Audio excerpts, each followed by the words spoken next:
Hello friends, जय माता दी। कैसे हैं आप सब दोस्तों। मार्गशीर्ष माह के शुक्ल पक्ष की एकादशी तिथि मोक्षदा एकादशी का महापर्व मनाया जाएगा। साल की सबसे बड़ी एकादशियों में से एक है और इस दिन पालनहार भगवान श्री हरि विष्णु की पूजा अर्चना की जाएगी।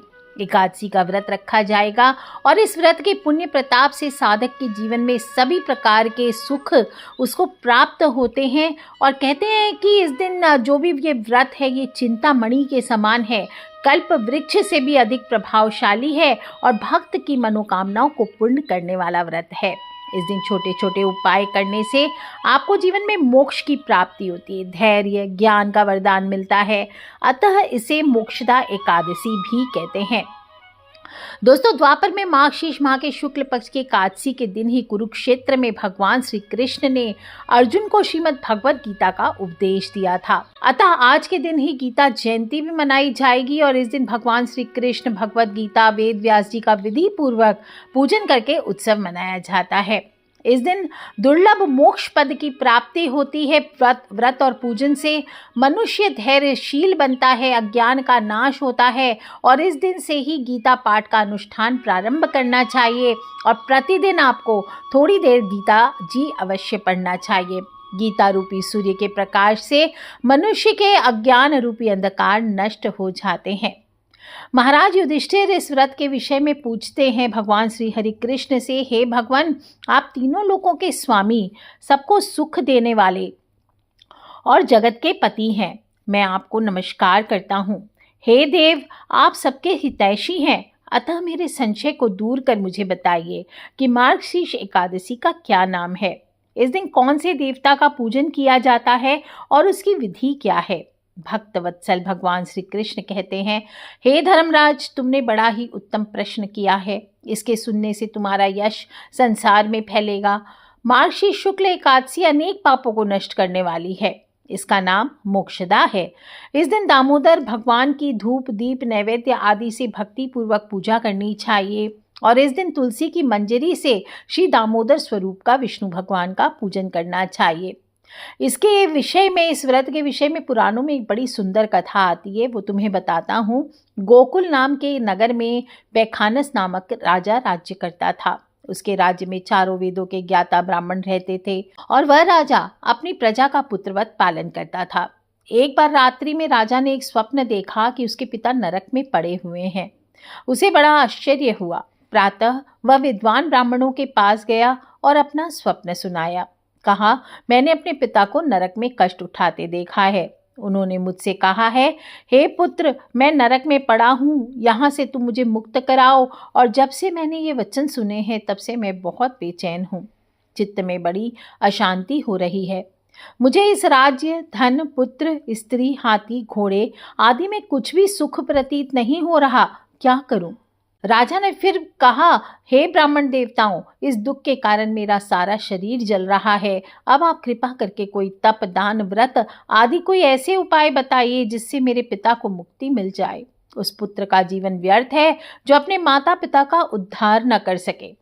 एक उत्तम पुत्र जो अपने माता पिता तथा पूर्वजों का उद्धार करता है वह 1000 मूर्ख पुत्रों से अच्छा है। जैसे एक चंद्रमा सारे जगत में प्रकाश कर देता है परंतु हजारों तारे नहीं कर सकते। तब ब्राह्मणों ने कहा, हे राजन, यहाँ पास ही भूत भविष्य वर्तमान के ज्ञाता पर्वत ऋषि का आश्रम है। आपकी समस्या का हल वो जरूर करेंगे। ऐसा सुनकर राजा मुनि के आश्रम पर गया और उस आश्रम में अनेक शांत चित्त योगी और मुनि तपस्या कर रहे थे। उसी जगह पर्वत मुनि भी बैठे थे और राजा ने मुनि को साष्टांग दंडवत प्रणाम किया। मुनि ने राजा से सांगोपांग कुशल पूछी। राजा ने कहा, महाराज, आपकी कृपा से मेरे राज्य में सब कुशल है, लेकिन अकस्मात ही मेरे चित्त में अत्यंत अशांति हो रही है। ऐसा सुनकर पर्वत मुनि ने आंखें बंद की और भूत विचारने लगे। फिर बोले, हे राजन, मैंने योग के बल से तुम्हारे पिता के कुकर्मों को जान लिया है। उन्होंने पूर्व जन्म में कामातुर होकर एक पत्नी को रति दी, किंतु सौत के कहने पर दूसरी पत्नी को ऋतु दान मांगने पर भी नहीं दिया और उसी पाप कर्म के कारण तुम्हारे पिता नरक में पड़े हैं। तब राजा ने कहा, इसका कोई उपाय बतलाइए। मुनि बोले, हे राजन, आप मार्गशीर्ष माह की एकादशी का उपवास करें और उस उपवास के पुण्य को अपने पिता को संकल्प करके दे दीजिए। इसके प्रभाव से आपके पिता की अवश्य नरक से मुक्ति होगी। और मुनि के ऐसे वचन सुनकर राजा महल में आया और मुनि के कहने अनुसार कुटुंब सहित मोक्षदा एकादशी के व्रत को किया। इसके उपवास का पुण्य उसने पिता को अर्पण कर दिया। इसके प्रभाव से इसके पिता को मुक्ति मिल गई और स्वर्ग में जाते हुए वे पुत्र से कहने लगे, हे पुत्र, तेरा कल्याण हो। यह कहकर स्वर्ग को चले गए।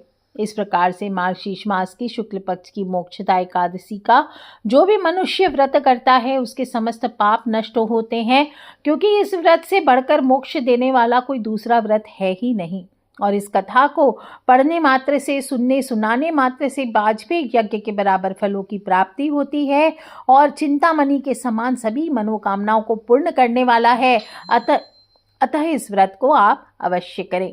इस बार 2025 में मोक्षदा एकादशी 30 नवंबर देखा जाए तो एकादशी तिथि की शुरुआत 30 नवंबर रविवार को रात को 9:30 बजे से हो रही है और तिथि की समाप्ति 1 दिसंबर को शाम को 7:01 पर होगी। अतः उदया तिथि का भान रखते हुए मोक्षदा एकादशी का व्रत 1 दिसंबर को ही करना सोमवार के दिन उचित रहेगा। जो लोग भी पारण करना चाहते हैं वो 2 दिसंबर को पारण करें। सुबह 6:57 से लेकर 9:03 तक आप पारण कर सकते हैं और इसी समय व्रतधारी को अपना व्रत खोलना चाहिए ताकि पूर्ण फलों की प्राप्ति हो। और दशमी तिथि से ही व्रत के नियमों का पालन करें। मांस, मदिरा, प्याज, लहसुन, मसूर की दाल आदि निषेध वस्तुओं का सेवन नहीं करना चाहिए। रात्रि को पूर्ण ब्रह्मचर्य का पालन करते हुए सोएं। ओम नमो भगवते वासुदेवाय, ओम नमो भगवते वासुदेवाय का जाप करते हुए भोग विलास से दूर रहते हुए आपको सोना चाहिए। एकादशी की तिथि को सुबह जल्दी उठिए, घर की साफ सफाई करें। एकादशी के दिन घर में झाड़ू नहीं लगाना चाहिए क्योंकि चींटी आदि सूक्ष्म जीवों की मृत्यु का भय रहता है, तो कपड़ा लेकर घर साफ कर सकते हैं। मुख्य द्वार की साफ सफाई करें, सजाएं और तोरण लगाएं, रंगोली सजाएं। कहते हैं कि देवी लक्ष्मी सहित विष्णु भगवान का आगमन इस दिन आपके घर पर होता है। पूरे घर में हल्दी के जल का छिड़काव करें। तुलसी की मंजरी आप चाहें तो एक दिन पहले ही रात में भिगो कर रख सकते हैं। अगले दिन उसके जल से सारे घर में आपको छींटे देने चाहिए।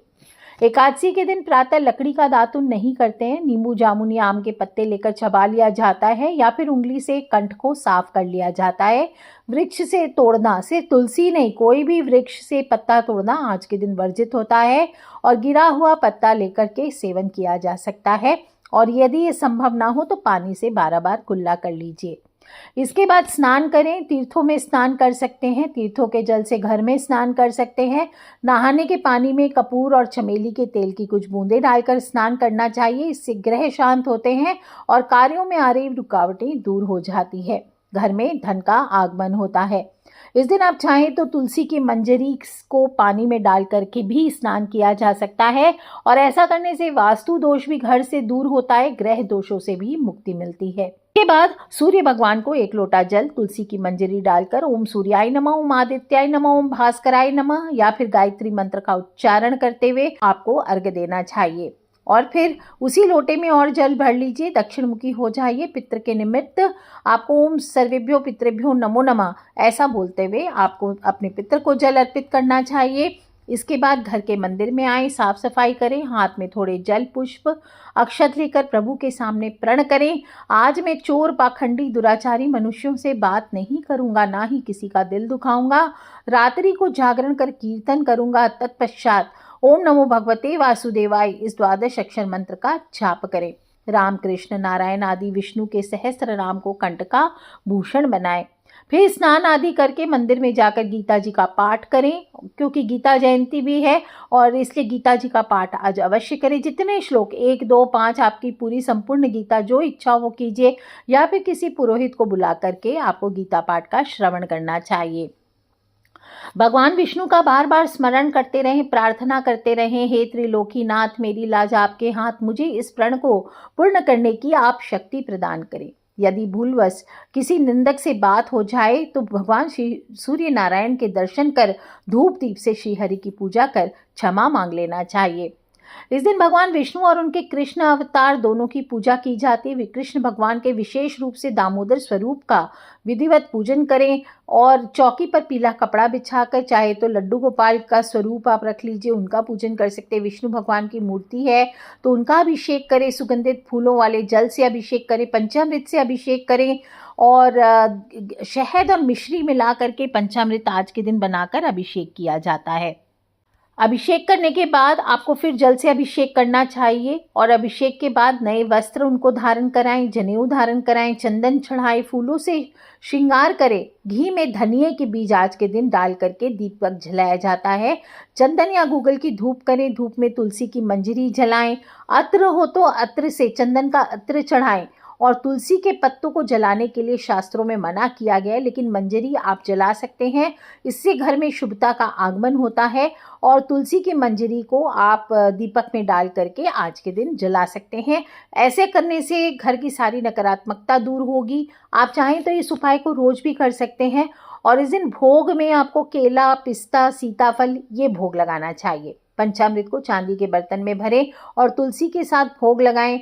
लाल या पीले कपड़े में लपेटकर गीता जी अगर हैं तो आज के दिन उसका पूजन करें और श्री कृष्ण भगवान के मंत्रों का जाप करें। गीता जी के श्लोक का आप पाठ करें, हो सके तो संपूर्ण पाठ करें, नहीं तो 11वें अध्याय का पाठ अवश्य करना चाहिए। और तुलसी की माला लेकर के ओम श्री कृष्ण दामोदराय नमः, श्री कृष्ण दामोदराय नमः, ओम श्रीम श्रीधराय त्रैलोक्य मोहनाय नमः, ओम श्रीम श्रीधराय त्रैलोक्य मोहनाय नमः, या फिर क्रीम कृष्णाय नमः, क्रीम कृष्णाय नमः, क्रीम कृष्णाय नमः, राधे राधे राधे कृष्ण आदि का जाप कर सकते हैं और फिर आरती करें। अंत में हाथ जोड़कर प्रभु से अपनी कामना पूर्ति की प्रार्थना करें और क्षमा याचना करें। और इस दिन तुलसी की जड़ से लेकर के उसके पत्ते तक के उपाय बताती हूँ, लेकिन आज मैं विशेष रूप से तुलसी की मंजरी का प्रयोग बता रही हूँ जो कि बहुत लाभकारी है। तुलसी के पत्ते होंगे लेकिन मंजरी आने पर उसको तोड़कर लोग यूजुअली अलग फेंक देते हैं, लेकिन आज के बाद उसको फेंकने के बजाय आप विष्णु भगवान को अर्पित कीजिए और फिर एक दिन बाद आप लाल कपड़े में लपेटकर उसको मंदिर में रख दीजिए या तिजोरी में रख दीजिए।